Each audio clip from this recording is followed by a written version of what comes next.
Sudah live. Asik. Sudah live teman-teman. Nah, aku ngecek koneksi dulu sambilan.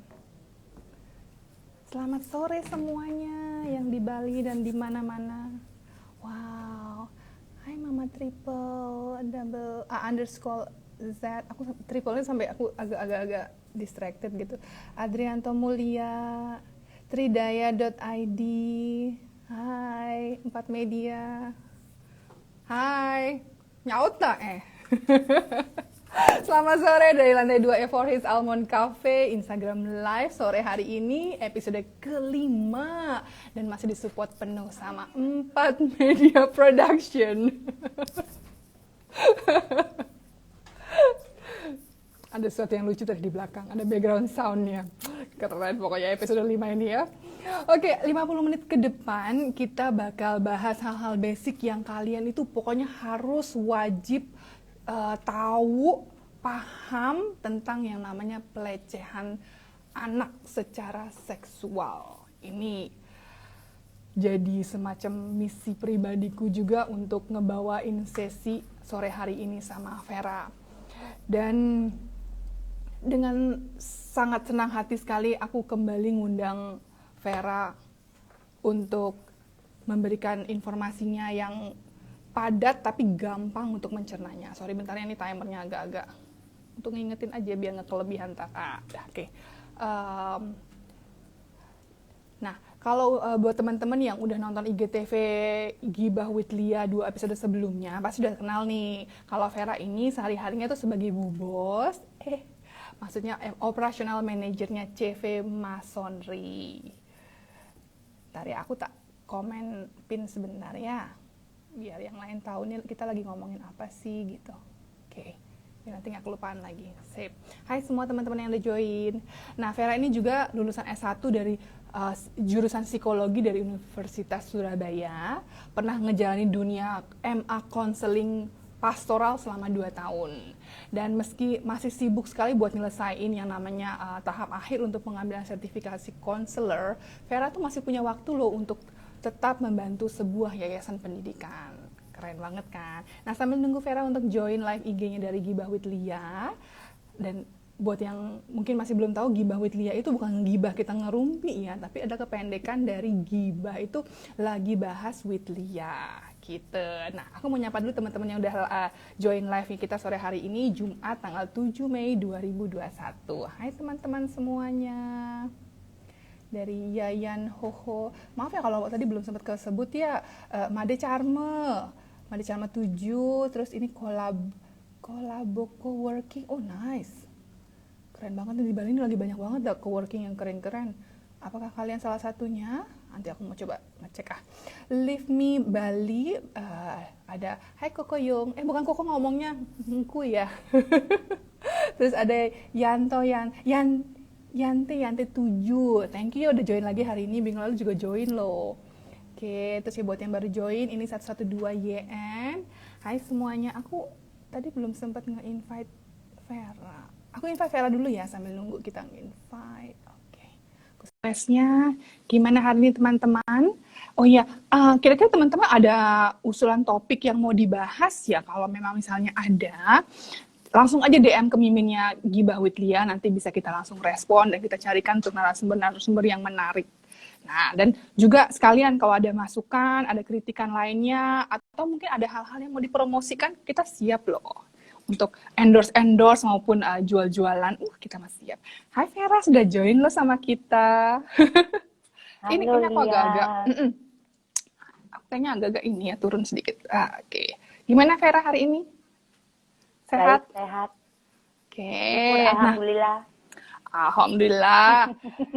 Nah, Fer, aduh gila ya, selama seminggu ini kan udah promo dari e-flyer di Instagramnya tuh. Ada beberapa teman yang memang langsung DM tuh, langsung curhat masalah child sexual abuse ini. Ada yang dari pengalaman dari teman-temannya, ataupun keluarga terdekatnya, atau mungkin malah hal yang dialami sendiri. Aku pribadi ini memang sudah tahu ya, sudah banyak lah di Indonesia ini kejadian dan sudah sejak lama, tapi mendengar langsung testimonial, itu maksudnya bukan testimonial ya, maksudnya cerita seperti itu langsung itu tetap kayaknya tuh rasanya tuh marah, gemes, dan kayak ngerasa hopeless gitu lah. Apalagi Vera yang udah sering juga denger testimoni yang tadi kan kita sempat ngobrol sebentar ya, Vera, yang itu aja udah, aku nggak kebayang gimana Vera sebagai psikologi bisa seperti menghadapi hal-hal seperti itu gitu lah. Apalagi kita perempuan ya, Fer ya. Nah, gini Fer, dari beberapa cerita tadi dan dari beberapa hal-hal yang aku pelajari, baik dari sosial media, dari artikel-artikel, aku tuh mengambil beberapa kesimpulan nih. Nanti kalau emang salah ada atau kurang, itu bisa nanti Vera ini ya kasih tambahan atau koreksi ya. Jadi gini, kesimpulan pertama yang aku ambil itu adalah malu gitu loh. Itu yang dirasain sama si pelaku ataupun keluarganya dan orang-orang terdekatnya gitu. Gak mau aib keluarganya itu terdengar sama orang lain. Yang akhirnya tuh malah bikin pelaku itu pelakunya ini gak pernah dilaporin ke pihak yang berwajib. Nah, terus yang kedua, praktek child sexual abuse ini sudah terjadi di Indonesia, bahkan itu sudah sejak berdekade lalu. Jadi nggak cuman beberapa tahun yang lalu. Dan thanks to jempolnya netizen ini mulai jadi lebih marak lagi, diviralkan sejak kurang lebih mungkin tahun 2000-an ya. 2000 tuh mungkin nggak cuma di Indonesia aja, tapi mungkin di luar negeri barat sudah mulai viral dan awareness-nya, kesadaran masyarakatnya sudah mulai nyampe ke sana bahwa ada hal seperti itu. Nah, terus yang ketiga nih, yang jadi kekhawatiranku pribadi gitu. Karena aku membaca artikelnya itu, aku pas ngedengernya itu, wow, ada yang lebih mengkhawatirkan nih, bahwa ada kecenderungan korban yang tidak ditangani, terutama dengan konseling secara baik, secara psikologisnya dengan baik, di masa depannya dia bisa ada kemungkinan untuk jadi pelaku. Gila ya Vera, malah yang justru dimana perannya Vera nih sama teman-teman sesama psikolog, psikiater, itu tuh kan sebetulnya andilnya tuh vital banget. Tapi malah enggan digunakan sama para keluarga ataupun korban gitu ya, karena ya itu tadi ya, hal-hal yang masih dianggap tabu, aib dan segala macam. Gemes deh Vera. Udah, kita bahas langsung ya Vera, dari apa sih child sexual abuse itu, grooming ini sendiri apa? Karena jujur kalau sebelum aku ngobrol sama Vera, aku cuma taunya grooming itu ya groomingin ya secara hewan, secara kita pribadi gitu kan, gimana look better in appearance gitu kan ya. Jadi yang kita mau omongin nih, coba Vera ulas secara detail deh Vera. Jadi children sexual abuse itu sebenarnya macamnya banyak. Nah, hari ini kita berbicara tentang grooming. Memang grooming ini sebenarnya awalnya adalah kata-kata yang cukup positif dipakai untuk pengembangan. Jadi sesuatu upaya mempersiapkan seseorang untuk menjadi seseorang yang lebih baik, biasanya pengembangan kepribadian. Sama kalau kita ke salon hewan gitu ya, di groom gitu ya, gitu kan. Sebenarnya mereka habis begitu keluar cantik kan seperti itu. Nah, ini sama sebenarnya. Cuma kalau kita menghubungkan dengan kekerasan seksual, ini bicara tentang seseorang yang berusaha, upaya seseorang yang berusaha untuk melakukan ikatan emosional, melakukan ikatan kepercayaan dengan korban, yang tujuannya adalah untuk memanipulasi korban, mendapatkan keuntungan secara seksual, mendapatkan kenikmatan secara seksual, yang ujung akhirnya adalah keinginannya tercapai, korbannya atau korban yang di-groom itu mendapatkan keterpurukan mental. Nah, jadi kalau bahasanya begini, mereka akan melakukan sebuah pendekatan yang seakan-akan pelakunya adalah orang yang baik nih. Makanya rata-rata grooming ini dialami atau pelakunya adalah orang yang terdekat. Nah, yang unik itu kan kadang begini, kalau kita dulu kecil selalu hati-hati dengan orang asing, hati-hati dengan orang asing gitu. Betul. Memang mungkin di zaman itu benar hati-hati dengan orang asing, namun di semakin zaman kita udah nggak bisa ngomong hati-hati dengan orang asing. Kadang orang terdekat pun bisa menjadi pelaku grooming, karena pelaku grooming ini selalu muncul dengan sosok yang baik, memberikan perhatian, memberikan hadiah, mengayomi, memberikan nasihat. Nah, kita baru tahu bahwa dia adalah mendapatkan keuntungan itu setelah kejadian, setelah korbannya berjatuhan atau setelah korban itu dilecehkan secara seksual. Nah, yang parahnya kadang-kadang korbannya pun tidak menyadari bahwa dia sedang di-grooming oleh pelaku ini. Nah, seperti itu. Nah, kasus-kasusnya sebenarnya banyak, cuma yang terlapor memang tidak sebanyak yang teman-teman konselor hadapi ya. Karena kadang-kadang orang tua juga menganggap bahwa ini adalah aib seperti itu.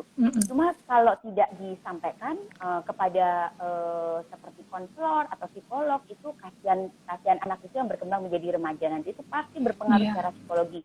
Tentang jati dirinya, kepribadian dia, itu akan mengalami karena kita tidak selesaikan dan itu membekas pastinya. Nah, grooming sendiri kalau ditanya pelakunya kita bisa deteksi nggak bisa. Kalau misalnya kita ketemu orang baik kepada anak kita, kita tentunya secara kasat mata kita nggak bisa bilang dia orang jahat karena memang kenyataannya dia baik, memberi makan, memberi kue, memberi hadiah, mengapresiasi anak kita yang berprestasi misalnya gitu. Pokoknya orang-orang yang kita nggak bakal nyangka sama sekali. Betul. Misalnya salah satu kasus yang mungkin kita pernah baca di 2019 tentang seorang anak, itu yang melakukan pelecehan adalah orang tua dari temannya. Bahkan sampai melahirkan anak, dan yang unik, korbannya anak ini berusia 14 tahun, dia tetap tidak merasa bahwa dia sedang dilecehkan secara seksual.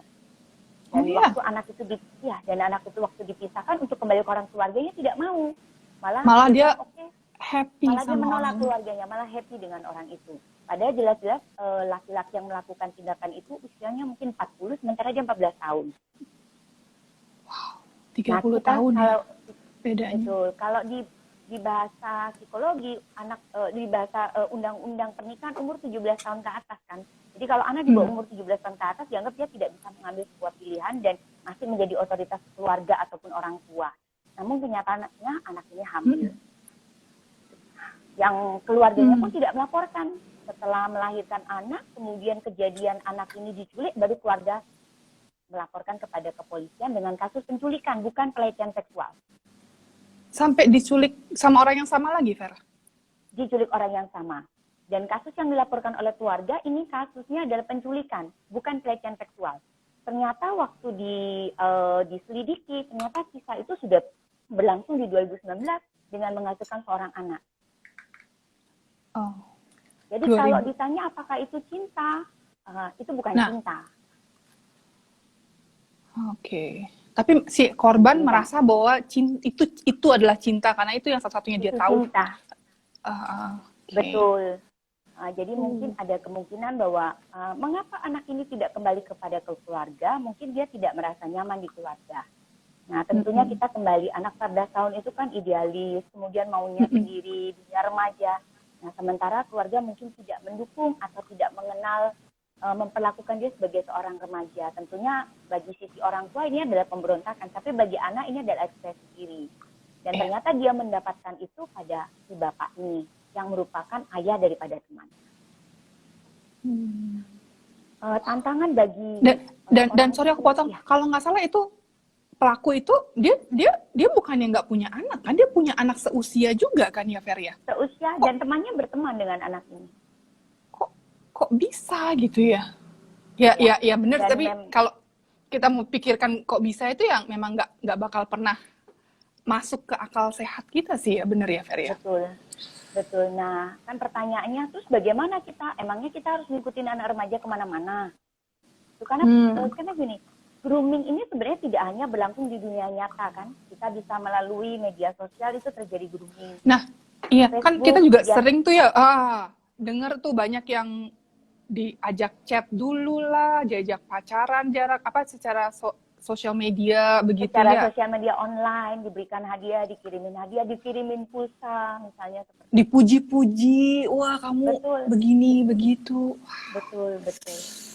Nah ini kalau nggak hati-hati mengawasi penggunaan sosial media lagi nih, wah ya ngeri lah, Fer. Aku ngebaca aja udah ngeri gitu, apalagi ngebayangin aku nggak sanggup loh, Fer. Jadi yang terlapor itu sedikit, tapi korbannya sebenarnya banyak ya.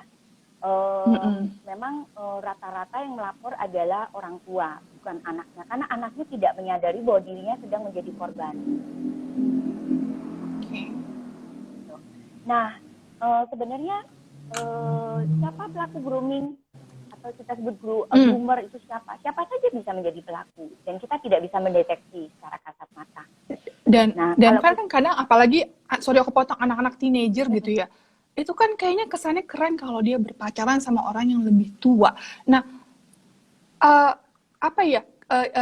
Yang lebih tua itu sebetulnya batasan normalnya itu seperti apa ini, Fer? Kalau kalau karena kan biasa lah ya, kita kan pernah juga seusia mereka ya, kan kayaknya oh kalau aku pacaran sama kakak kelasku lebih tua atau yang lebih tua lagi tuh kayaknya kesannya keren. Bukannya karena itu salah satu faktor juga yang bikin mereka mudah untuk di grooming seperti itu. kalau keren kan sebenarnya kita bicara kenapa keren ya. Kalau tampang mungkin enggak, tapi mungkin lebih di istilah mapan ya.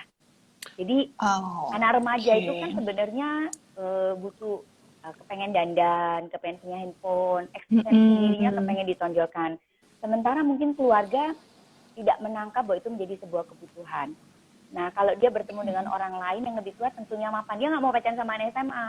Sama anak SMP nggak mau pacaran. Sama-sama nggak punya duit, mungkin begitu. Tapi kalau dengan orang yang mapan kan diberikan handphone, itu kemudian dan orang tuh pemuda dewasa muda-mudi itu kan terlatih untuk berkata mesra gitu ya, Betul. mungkin lebih berpengalaman begitu. Nah, sebenarnya kalau mau bicara normal atau tidak normal, memang ini kan bersifat pribadi ya, perasaan. Cuma batasan apa sama seperti ini, batasan orang pacaran umur berapa kan sebenarnya keluarga mengembalikan itu. Ada yang kadang-kadang kita menemukan keluarga nggak apa-apa pacaran itu karena pengertian pacaran buat mereka adalah berteman baik, bukan menuju pada jenjang pernikahan. Sekarang apakah boleh pacaran dengan orang lebih tua? Terus selisih umur berapa yang boleh? Memang tidak ada aturan yang pakem untuk itu. Tidak ada aturan pakem. Apakah anak umur 14 tahun boleh berpacaran dengan anak umur 30 tahun gitu? Tidak ada aturan yang jelas. Cuma yang pasti tujuannya apa gitu dulu. Nah, tujuan pacarannya apa? Tapi jadi, biasa, tapi kan kalau sudah berpacaran dengan umur 30 udah nggak wajar. Nih, kalau logika aku ya, Fer ya. Kalaupun, ya tapi nggak tahu juga ya. Jadi, oke. Kan kita kembali, kalau misalnya kita menemukan nih anak kita umur 14 tahun pacaran dengan 30. Nah, kan sebenarnya itu adalah warning bagi kita. Ada apa ini? Kita sebagai orang tua nih ya. Betul, betul. Karena kalau kita baca dari tahapan grooming itu, tahapan grooming itu, tahapannya biasanya pelaku ini akan melakukan sebuah upaya. Yang pertama perhatian, yang kedua dia akan memberikan barang-barang mewah, hadiah-hadiah, keinginan apapun difasilitasi. Sehingga korbannya nanti merasa bahwa pelaku ini adalah orang yang sesuai dengan kemauan dia. Tapi kalau dengan orang tua kan enggak. Orang tua kan ada bentuk larangan. Tapi kalau di pelaku grooming ini tidak ada larangan. Sampai si korban memiliki keterikatan secara emosi, nah dari sanalah kemudian pelaku akan melakukan bahasanya pemerasan. Baik secara psikologis, secara fisik, seperti itu. Nah, sampai ada pemerasan segala? Iya. Nah, pemerasan misalnya kalau kamu tidak mau foto telanjang, nanti aku nggak kasih duit loh. Kalau nanti kamu tidak mau berhubungan seksual dengan aku, nanti aku sebarin loh fotonya. Betul. Iya. Nah, kalau dan belakangan makin marak yang seperti itu sih, Fer, aku lihat, Fer. Betul. Jadi sebenarnya prosesnya itu bisa panjang prosesnya pelaku-pelaku ini. Jadi mempersiapkan benar-benar korbannya untuk nantinya dia akan keras lah sebenarnya. Atau untuk mendapatkan keuntungan bagi dirinya. Nah, jadi kalau orang tua sampai menemukan anak-anak yang misalnya punya barang mewah tiba-tiba, atau dia pergi sama orang tua, atau menemukan di handphone ada nama-nama orang-orang yang kita tidak pernah tahu di dunia pertemanan anak kita harus mulai waspada. Ini siapa ini orang-orang? Tapi repot juga ya kalau ternyata orang-orang dekat dengan keluarga kita gitu kan, ternyata ada tuh di phone booknya tuh si om ini atau tante ini. Repot juga ya. Ya, kalau om itu bagian keluarga kan mungkin kita tahu ya kredibilitasnya. Cuma gini, kalau misalnya kita sendiri ada mencurigai bahwa om ini kok berlebihan atau apa. Ya.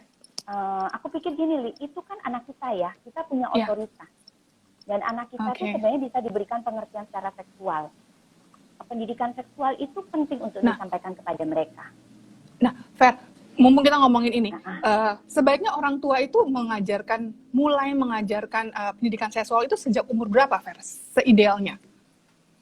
sebenarnya anak itu umur 4 tahun, umur 3 tahun mereka sudah ngerti. Misalnya begini, Tap-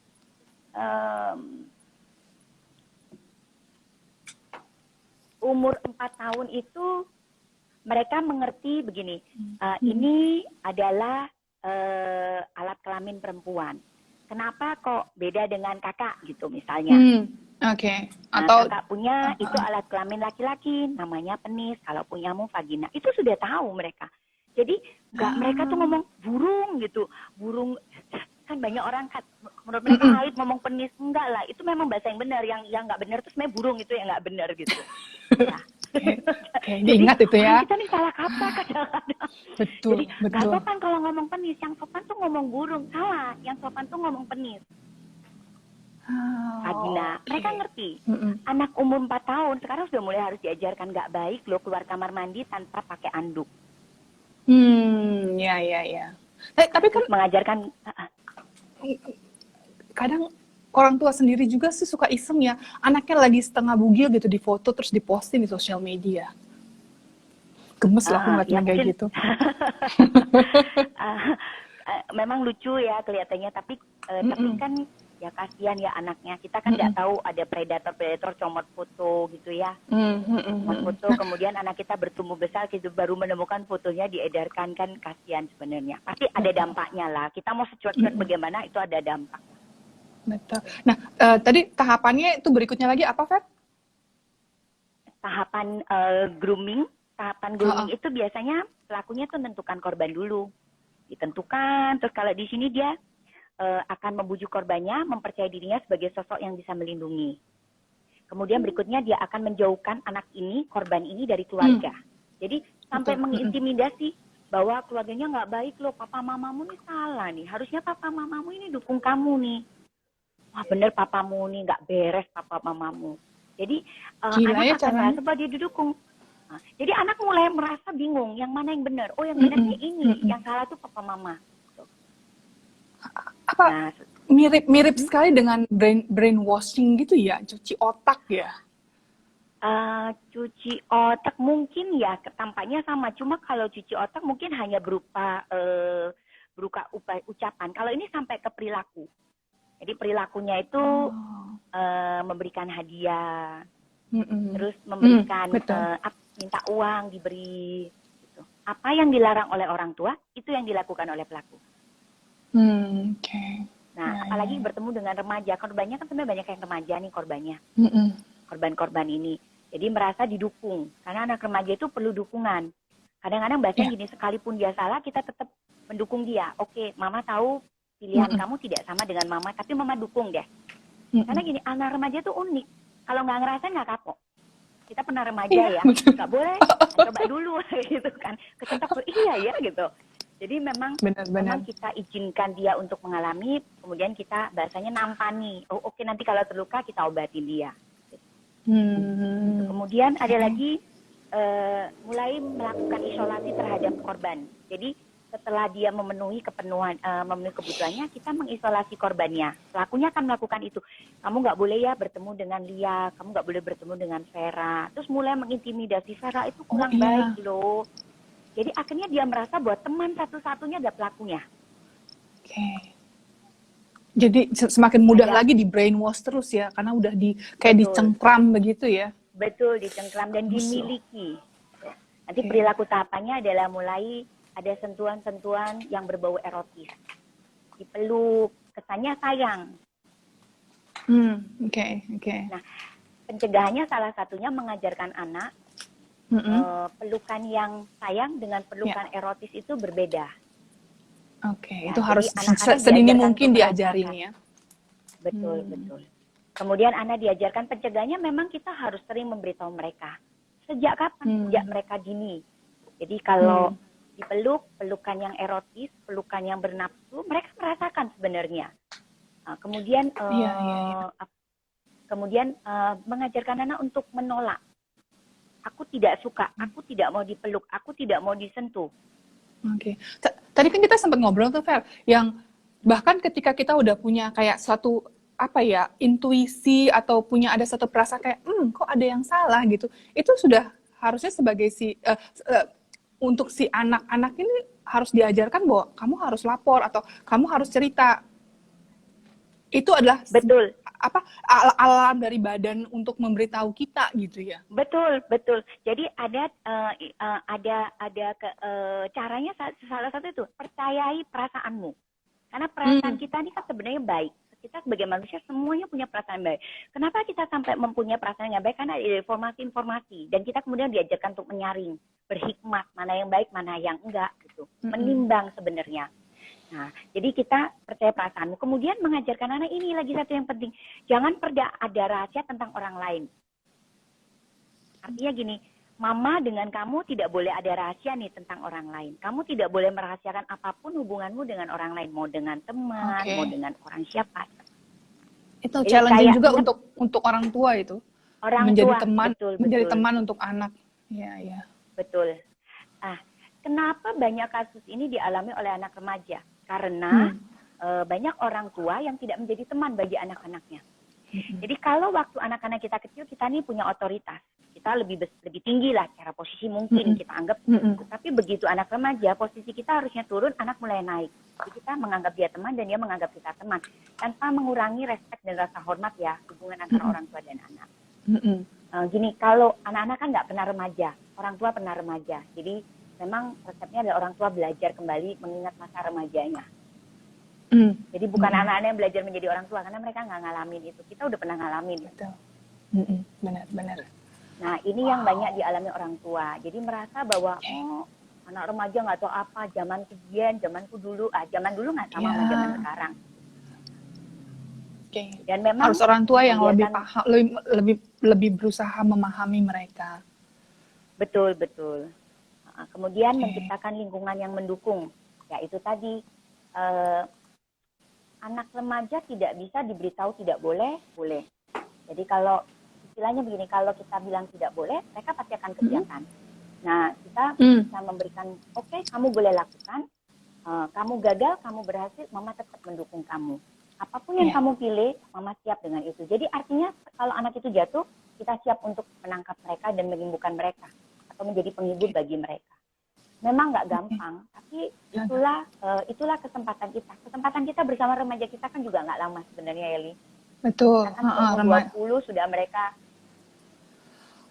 Aku sempat ngomong sama dulu ada temen punya ibu dari temen yang anaknya agak-agak bermasalah gitu kan. Jadi akhirnya kayak agak jauh sama ibunya. Terus aku bilang sama ibunya, biasakan bilang sama dia, apapun yang terjadi, kita berantem atau segala macam, kamu keluar dari rumah atau apa, mama tetap bakal, apapun yang terjadi, pintu rumah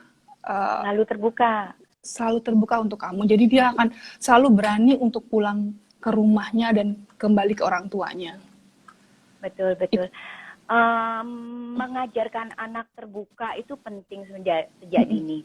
Ini kalau kadang-kadang kalau mereka nggak cerita, kita nggak tahu. Kenapa? Karena kita tidak bersama mereka 24 jam.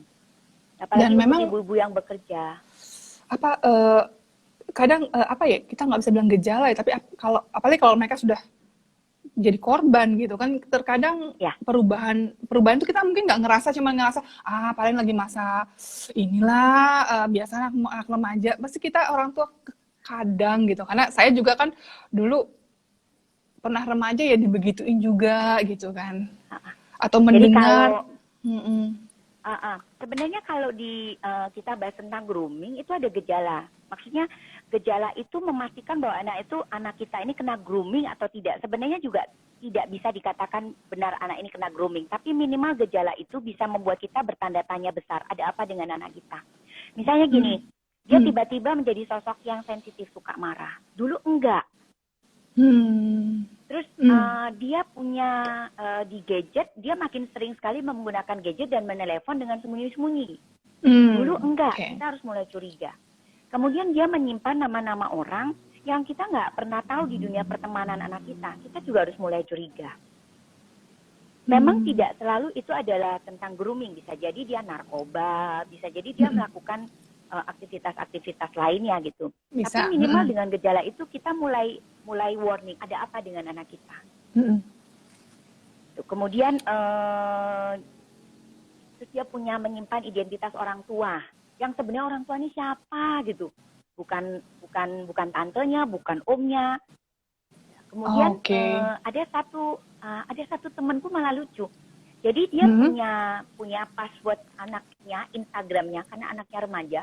Jadi dia mulai kalau ada orang invite temennya itu dia lihat dulu siapa tahu ini temennya dia nih, teman mamanya misalnya. Dia lihat, kok ini umur 40 sih, anakku umur 17 tahun, ngapain ya orang berteman sama anakku? Terus dilihat bukan teman dia nih misalnya, teman mamanya gitu. Bukan sama mamanya di dia akun. Jadi bagi dia ini orang tua 40 ngapain, in fact anakku yang umur 17 tahun gitu. Ya, patut curiga kalau kayak gitu. Jadi kapan sejak anak itu kecil mulai pra-remaja kita mulai membangun bonding itu bersama mereka supaya kita nggak keteteran atau kecurian. Karena kalau anak kita sudah masuk remaja baru kita masuk, mereka akan terus menganggap kita ini pemberontak. Kita ini penentang mereka, kita bukan pendukung mereka.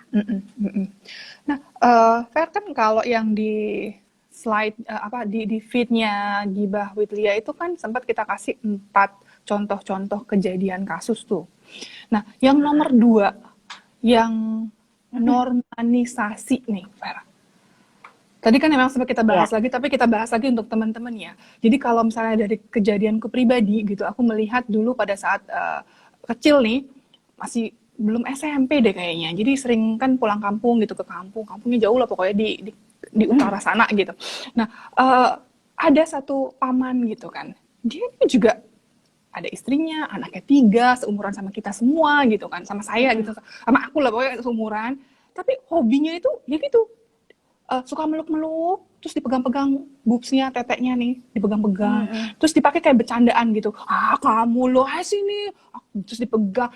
Anaknya tuh malah makin berontak, malah dia makin seneng gitu, malah makin dipegangin lagi. Dan saat itu pun, di umur itu pun aku udah ngerasa, kan karena mungkin aku tinggal di kota gitu, jadi nggak ada yang begitu sama aku, nggak ada orang deketku yang berani kayak begitu sama aku, jadi aku ngerasa kok aneh.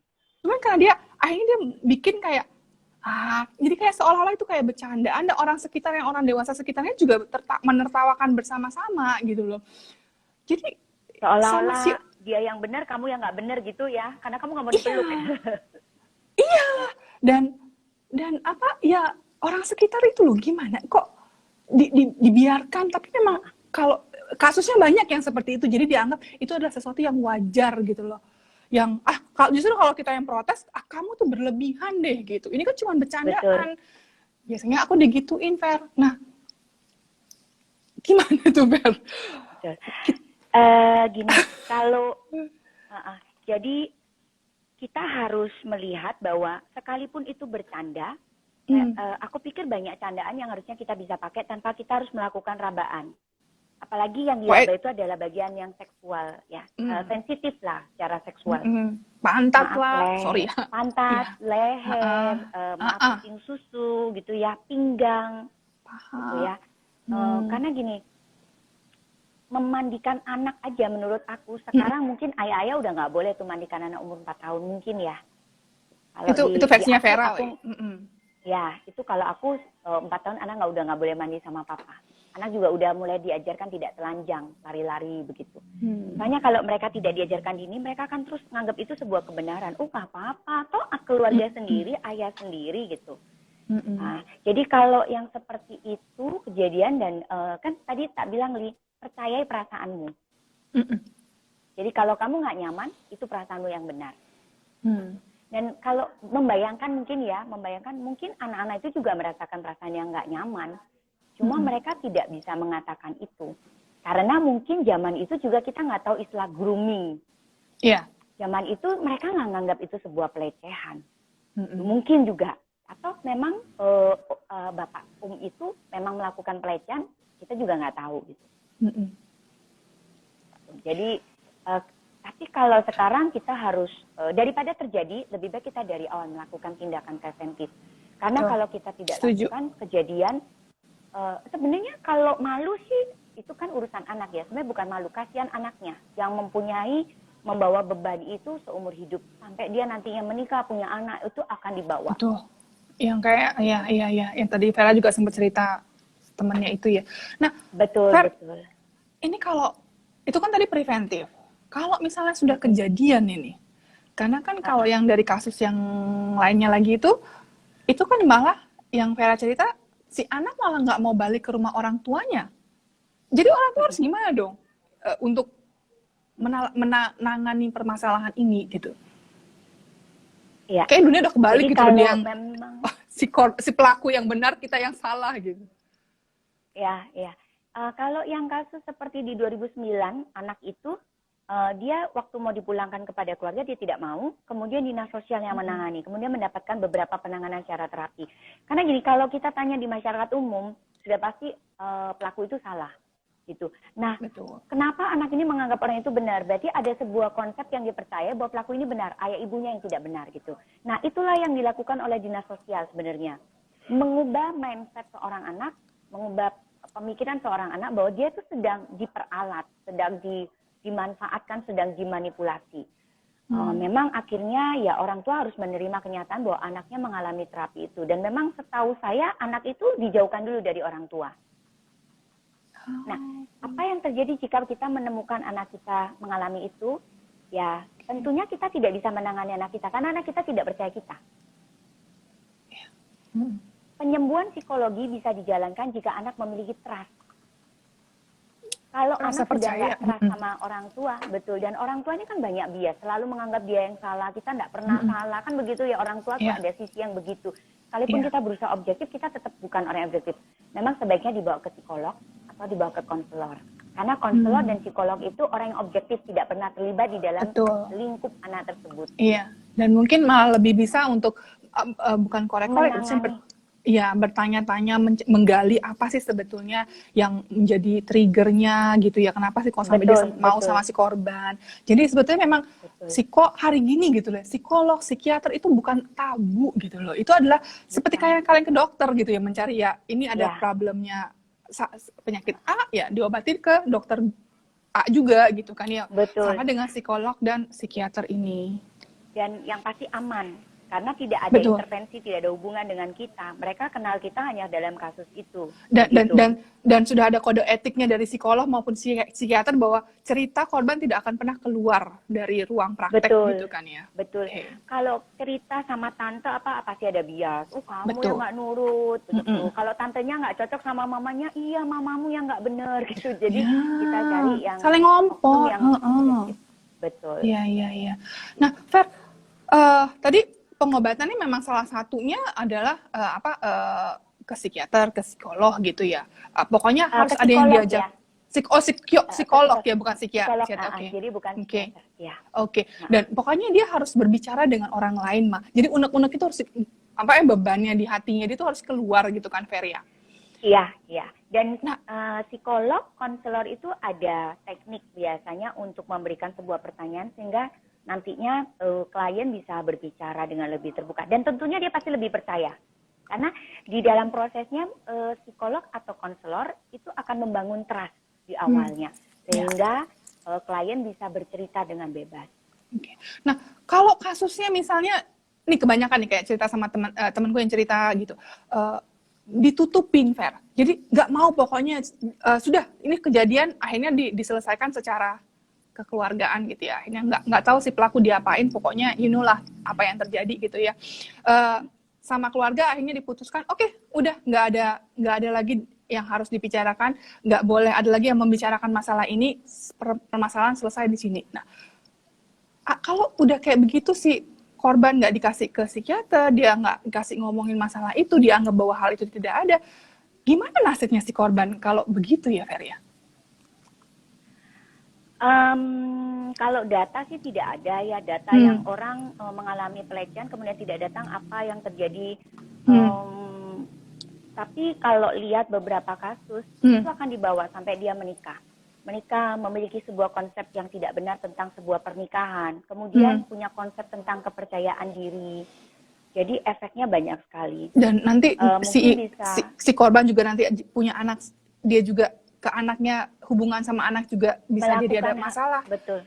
Ah, Betul, betul. oke. Betul, bisa Dan jadi seperti itu. uh, dan ada kasus apa maksudnya yang tadi beberapa aku cukup beberapa yang aku research gitu bahwa si korban yang tidak ditangani dengan baik ada kemungkinan untuk menjadi pelaku juga gitu. Misalnya Betul. pada kecilnya dia diperlakukan dengan tidak baik, pada saat besarnya dia juga menjadi pelaku gitu Melakukan ya. itu ke orang lain. Betul, Iya. betul. Betul. Dan Karena tidak diselesaikan, itu kan nanti berhubungan sama konsep diri dia, kepercayaan diri. ya betul Selama ini betul. diintimidasi, tentunya dia tidak memiliki kepercayaan diri, sehingga dia mau dibegitukan gitu. Mm-mm, Makanya tadi kan mm-mm. bagaimana cara mencegahnya, mengajarkan anak berani menyatakan sikap.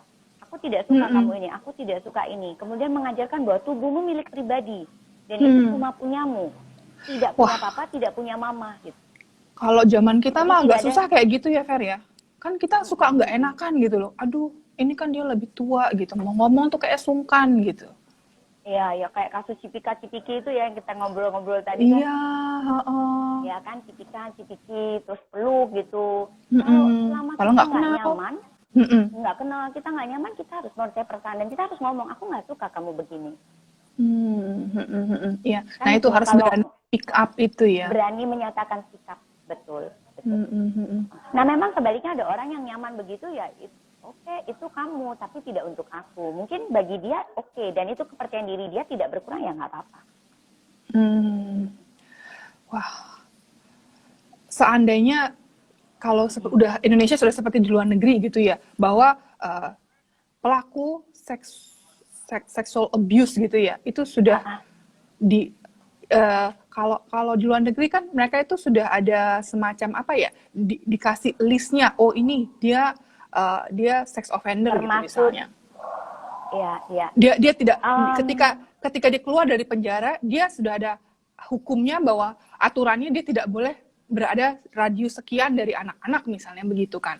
Dan kalau dia melanggar, dia akan kembali ke penjara. Sayangnya di Indonesia masih belum ya, dan malah bisa bebas atau malah nuntut balik gitu loh. Ya. Betul. Makanya yang utama adalah keluarga. Pertanyaannya sejak kapan? Sejak dini. Kalau misalnya kita nggak tahu nih apa yang perlu diajarkan ya pendidikan seksual ke anak. Oh sekarang banyak banget buku. Anak umur 4 itu kita bisa ngomong apa tentang seksual gitu. Kemarin lucu, ada satu anak tanya nih ke aku, Tante, aborsi itu pakai pipa ya gitu. Jadi tante, aborsi itu pakai pipa. Umur berapa nanya begitu, Fer? Umur 9 tahun. Kemudian 9 tahun dia sudah dengar aborsi. Wah. Kamu tahu dari mana? Dari itu loh motivator yang orang Israel yang suka keliling dunia tuh, yang lagi naik daun tuh. Jadi suka dia memotivasi orang untuk melakukan sebuah kebenaran gitu. Terus ya udah tanya balik. Oke, sekarang tanya balik. Ini tante tanya balik, menurut kamu aborsi itu apa?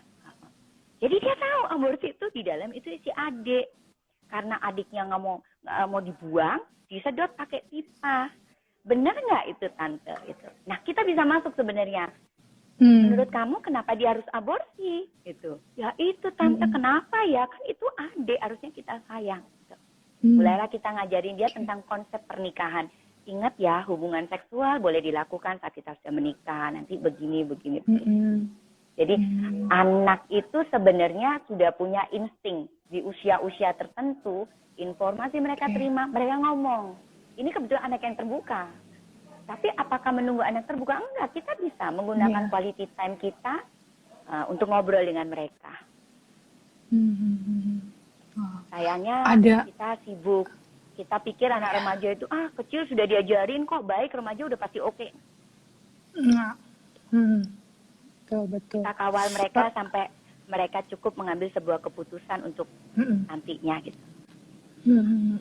Belum lagi yang orang-orang dewasa yang oknum lah ya kita bilang, yang tadi itu lagi bahasanya normalisasi itu, bahwa anak umur 14 misalnya sudah bisa kok nikah gitu. Itu usia dianggap anak itu sudah dewasa itu setelah usia 18 atau 19 ya Fer, kalau di Indonesia ya. Kalau di undang-undangnya cukup 17 tahun umur ke atas ya sudah ya. sudah boleh legal untuk menikah ya. Jadi di bawah Betul, itu betul. belum Makanya kan. Tapi nggak belum. Makanya mereka kan buat KTP-nya di usia 17. betul, ya. Dan Itu kasus yang di TikTok ya. Normalisasi iya, dianggap 14 nggak apa-apa. Dan itu keburu diketahuin loh, kebutuh di stop itu sama TikTok. iya, Karena sekarang kan untung loh. multimedia. Karena itu nge-like banyak banget tuh orang, Li. Yang kita bingung tuh, mereka Dan tuh tahu nggak ini nggak bener gitu loh. Apa mereka bener-bener nggak tahu, apa mereka tahu? Itu nah nggak tahu. antara Itu ribuan nah loh. yang like ribuan, gila. Nah, antara dia juga adalah korban yang sudah di brainwash tadi dan di grooming itu, atau memang dia oknum yang ingin menciptakan image atau kesan di anak-anak bahwa kamu suka sama dia, nikah aja gitu, kamu udah cukup tinggal langsung nikah gitu kan ya. Dan ini memang untuk menanggulangi hal seperti ini nih, memang kita butuh kerjasama dari banyak pihak ya, yang Betul. mau. Kita nggak bisa kerja sendirian, makanya kita butuh teman-teman yang nih paham bahwa kasus ini ada gitu. Jangan sampai udah kecolongan kayak dulu kasus pelecehan anak di GIS gitu kan. Tahu-tahu udah viral baru semua orang aware gitu ya. Jadi sebelum itu kita harus tahu dulu. Dan ya disinilah ya Feria, kita misi kita supaya teman-teman bisa lebih banyak lagi yang tahu untuk masalah child sexual abuse ini. Child grooming. Nah, macamnya banyak banget. Kadang-kadang kita lihat ada kasusnya, tapi kita nggak tahu namanya. Kadang kan begitu ya. Nah, kalau mumpung masih ada waktu nih, Fer, kita ada lagi nggak sih contoh-contoh kasus yang kita nggak percaya bahwa ini terjadi gitu, tapi Vera udah pernah dengar gitu, dan terjadinya juga udah bukan baru-baru aja malahan gitu, yang memang sudah sejak lama gitu, Fer. Ada lagi nggak sih biar teman-teman tuh bisa paham, oh begini tuh begini gitu, karena kan kita juga kalau nggak denger nggak tahu gitu kan. Kalau kasus yang paling booming ya yang tentang anak umur 14 tahun yang di Jakarta itu, karena yang melakukan itu adalah ayah dari temannya dan bertetangga mereka. Orang tuanya tidak pernah menyangka waktu anaknya bermain ke tetangga itu disayang-sayang oleh papa daripada temannya, ayah daripada temannya. Anak itu sampai hamil dan anak itu tidak merasa dieksploitasi oleh ayah daripada temannya. Gitu.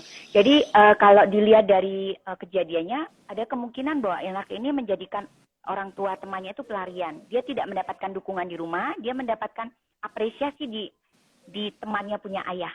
Nah kebetulan di keluarga temannya, hubungan suami istri mungkin juga dugaan aku ya, Li, dugaan aku mereka juga tidak harmonis. Betul, ya, aku juga menduga seperti itu. Jadi banyak kasus yang kupikir ini itu semua berujung-ujungnya ada keluarga ya. Ya, keluarga. Nah, ingat masih kasus 2 tahun lalu kayaknya ya. Sebetulnya udah beberapa tahun yang lalu sih, cuman memang baru selesai trialnya itu kurang lebih 2 tahun yang lalu, yang ingat Reinhard Sinaga yang kondang di UK itu dengan korban ratusan. Nah, ya itu tadi korban yang tidak ditangani dengan baik gitu ya misalnya kita. Tapi kan kita nggak tahu ya, ada banyak faktor juga sih ya. Tapi ya jangan sampai seperti itu. Wah. Betul. Terus jadi PR-nya sebenarnya bukan PR anak ya. Saya lihat ini PR orang tua. Anak dan itu tidak pernah remaja. Dan orang dewasa lainnya juga harus paham. Misalnya seperti yang tadi aku cerita itu, Fer, kalau bahwa orang, saya nggak tahu cowok sih biasanya ya, orang-orang dewasa pria gitu yang iseng colek pantat, peluk-peluk gitu anak yang usianya lebih muda, dan ya mereka juga harus paham itu pelecehan seksual walaupun cuma hanya sekedar mencolek gitu. Nggak mesti udah kejadian sampai ada sexual abuse dulu baru pelecehan, tapi kan sudah dimulai dari hal seperti itu ya. Sudah bisa tapi kan menegur. Faktor eksternal itu kan di bawah kontrol kita. Kadang-kadang ada orang yang kita beritahu pun tetap begitu, kita nggak bisa apa-apa, dan kita juga nggak bisa mengawasi orang-orang itu. Yang pikir penting adalah kita menyelamatkan apa yang kita kenal. Jadi kalau teman-teman saat ini ikut dengar ini menjadi pengingat buat kita semua. Apalagi yang anaknya masih kecil, aduh ternyata ada ya kisah begini gitu. Ini sama-sama mengingatkan kita bahwa kita harus spend time buat anak-anak kita. Karena ternyata informasi itu banyak sekali yang kita harus ajarkan kepada mereka. Nih, Gila memang. sekalipun tampaknya mereka tuh sambil main, nggak dengar gitu, mereka mendengar kok Iya. apa yang kita omong, apa yang kita sampaikan. Apalagi jika itu dilakukan berulang-ulang. Jadi jangan pernah berhenti berkata-kata kepada mereka. Tapi memang sih Ferry, cara bicara sama anak-anak juga ada caranya ya. Yang nanti kita mau bahas nih Fer, yang apa? Oh, Bahasa 5 cinta bahasa. ke anak. Ya. Ya, ya, Ini betul, menarik betul. sekali dan jadi supaya hubungan sama orang tua dan anak itu semakin akrab, ada caranya ternyata. Gitu ya Fer Betul, ya. betul. Kadang kan gini ya, Li, baca buku males gitu ya. Oke, ikut aja Gibah with Iya. Lia. Jadi langsung sudah, nggak perlu baca Benar. begitu banyak kata pengantar, siapa yang nulis lama, ikutin aja cara ini. Ya nggak, jadi poin-poinnya kita dapat tanpa perlu baca. Langsung intisarinya saja. Nanti kalau udah lebih mau mendalami ya silakan ada bukunya untuk dibaca. Betul. Gitu kan ya. Betul, Nah, betul. mumpung ada 10 menit lagi nih Fer, kira-kira untuk teman-teman apalagi yang mau disampaikan nih? Tadi kan udah yang penting adalah faktor internal. Ada hal lainnya lagi yang nih orang tua yang Vera gemes banget pengen orang tua tuh tahu gitu. Oke, kita ini ya, saya merangkum ya. Apa yang kita perlu ajarkan tentang kepada anak-anak tentang seksualitas. Yang pertama itu ingatkan mereka bahwa tubuh ini bersifat pribadi. Milik dia pribadi, bukan milik papa mama, apalagi orang lain. Bukan milik kakak, ya. Ada sekarang juga ada kasus kakak melecehkan adik. Iya. Ya, kakak laki memperkosa adik, itu ya, nggak tahu itu adik kandung, adik tiri juga ya. Kemudian mengingatkan mereka bahwa tidak ada rahasia antara kamu dan orang lain nih. Kita harus bikin kesepakatan sama anak. Tidak ada rahasia antara kamu dan orang lain. Jadi apapun yang terjadi antara kamu sama orang lain, ini cerita dong sama mama, sama papa, karena mama papamu ini ada best friend gitu. Iya. Kemudian percayakan perasaanmu, bahwa perasaanmu itu selalu benar. Kemudian mengajarkan anak situasi-situasi yang berbahaya, membedakan sentuhan yang buruk dan baik. Sentuhan erotis, sentuhan kasih sayang itu beda loh. Gitu. Kemudian mengajarkan keterampilan bersikap tegas, dan yang paling akhir, yang paling penting menciptakan sebuah lingkungan yang mendukung mereka. Salah satunya mendukung apapun yang mereka lakukan. Kita tahu ini berbahaya, anak kita tetap mau lakukan. Kita meyakinkan mereka, oke, mama dukung kamu lakukan. Betul. Tapi tidak daripada nanti dia cari pelarian daripada orang nanti dia lain. kalau kita nah itu dia makanya mending sama kita aja. Jadi, yang kita bisa sekalian ngawasin. Betul. Kita mendukung bukan menyetujui. Mama papa tidak setuju, tapi kamu ingin lakukan, kalau sampai gagal tetap datang ke mama papa, silakan cerita, dan mama papa tidak akan marah untuk itu. Oke. Tuh. Wow, topiknya emang berat banget ya. Tapi memang wajib, memang sebagai orang tua itu kan bukan secara genetik terus kamu udah bisa jadi orang tua, tapi emang harus terus belajar. Apalagi dengan perkembangan teknologi dan perkembangan dunia lah, semakin banyak hal yang makin di luar nalar kita. Betul, jangan dipikir gini, Li, kadang-kadang kan orang tua baik, harmonis, anak pasti baik. Oh enggak, itu tidak jaminan. Tuh. Jadi kita harus mendidik mereka. Oke, Fer, thank you bang. Ini benar-benar 50 menit yang sangat berarti buatku ini, dan ini sangat penuh dengan informasi yang aku harap juga, dan aku rasa sih teman-teman juga bisa mengambil banyak sekali informasi dan pengetahuan tambahan dari pembicaraan kita sama Vera tadi ya. Dan aku setelah hari ini atau seterusnya, bila ada korban, ayolah speak up, cari seseorang untuk mengeluarkan unek-unek kalian. Kalian tuh nggak sendirian kok. Paling nggak pokoknya harus ngomong sama seseorang aja dan pastikan orang itu yang bisa kalian percaya.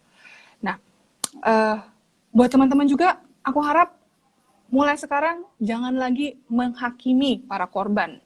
Pelaku lo hakimi, silakan. Tapi korban, jangan sekali-kali kalian kalian salahkan, kalian gunjingkan. Itu dia. Ayo hargai privasi si para korban. Memang kita tahu ada masalah, tapi nggak usah disebar-sebarkan. Kalaupun mau membicarakan, kita pakai aja inisial si A, si B, si E. Tapi hargai privasi mereka dan cobalah lebih memahami para korban, lebih berempati sama mereka. Kita nggak pernah ada di posisi mereka, jadi tolonglah coba memahami posisi mereka. Dan semoga hari ini bisa memberikan manfaat dan menginspirasi teman-teman semuanya untuk juga selalunya aktif dan waspada bahwa di sekitar kita ini banyak predator, terutama predator seksual. Dan aku mau ngutip dari kata-katanya Albert Einstein, bahwa melakukan hal-hal yang sama berulang kali dan terus-menerus dengan harapan adanya perubahan itu sama dengan artinya kegilaan. Itu sama dengan gila namanya. Jadi ayolah kita mulai berubah ke depannya, semoga kita bisa lebih mengenali adanya predator seksual ataupun bisa mengurangi adanya kasus-kasus yang sudah keburu terjadi. Begitu ya. Jadi ayo kita berbuat sesuatu. Diam itu tidak menyelesaikan masalah. Harus ada sesuatu yang kita ubah. Oke, thank you buat semua teman. Lanjut. Kalau sampai ada yang kena, jangan lupa minta pertolongan.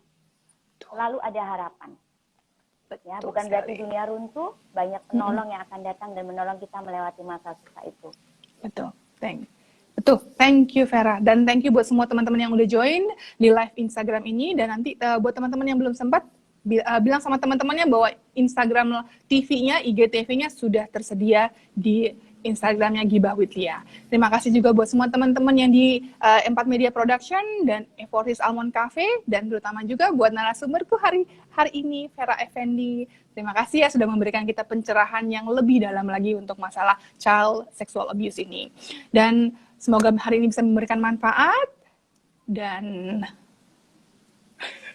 buat teman-teman yang masih menjalankan ibadah puasanya, semoga dilancarkan sampai hari Lebaran nanti, dan sabar, sebentar lagi kok, sejam lagi kok ya. Oke, stay healthy semuanya, stay safe, ingat selalu pakai masker dan hindari keramaian. Jangan lupa nih sudah ada double mutannya masuk ke Bali, jadi tetap proteksi, jangan pernah berkurang, jangan kendor. Oke? Dia pamit dulu untuk sore hari ini, dan sampai ketemu di episode berikutnya dengan topik beragam lainnya. Oke, bye-bye. Thank you. Bye, Vera. Thank you. Dadah.